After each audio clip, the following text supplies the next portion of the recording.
Okay, so sometimes under rare circumstances, you're going to want to replace the display, especially if you're sent a display and they troubleshot it that it needs a display replacement. It's very unusual, but it does go into harsh environments, which is the cold of the refrigerator. So occasionally you may need to replace it. I'm going to stick my head in here and get these other two screws off.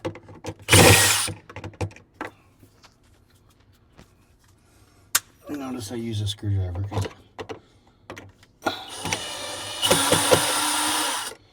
it works really well.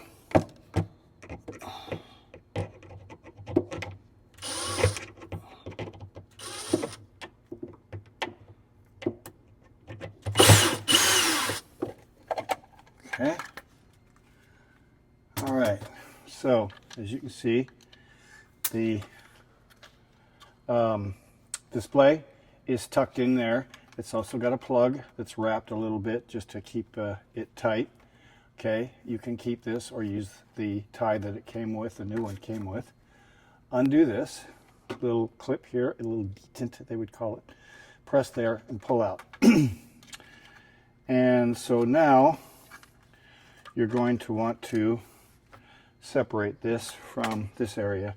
And there's little tabs that you press in on both sides. In fact, you can press both at the same time, and this should pop out. Tab should pop out. See? One tab, two tabs. Okay. Now, look at the orientation of where it is, okay? In this, with the lip up, you've got the set on the right side.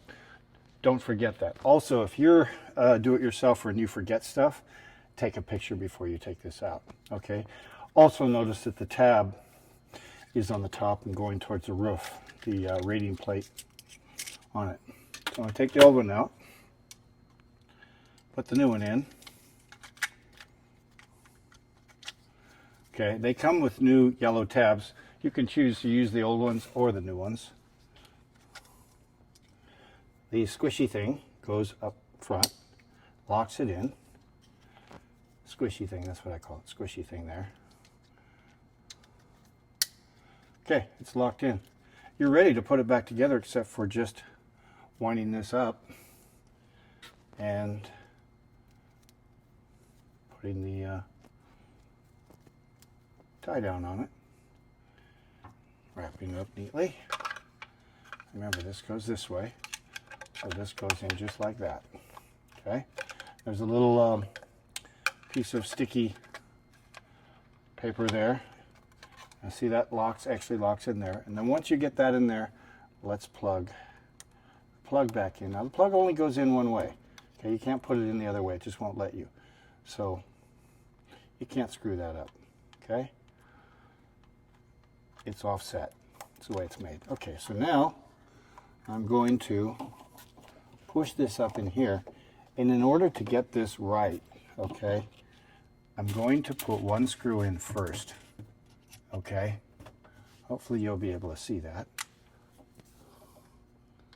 I'm going to put the front one in first. Hopefully I won't screw my finger right into it. Just barely on a little bit. I'm going to do the other one. This is the best way, so you don't pinch anything, you don't screw anything up, you don't drop things. Okay. Now I'm going to get the back ones. They're not tight yet, okay?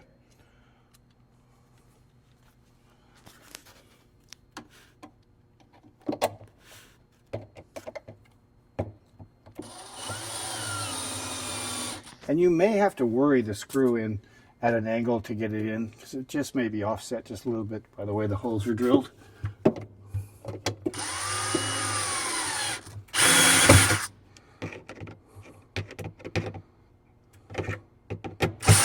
And if you do it with a drill, set it so it doesn't keep going. It stops when there's tension on it. Here, I'll let you hear it. There it goes.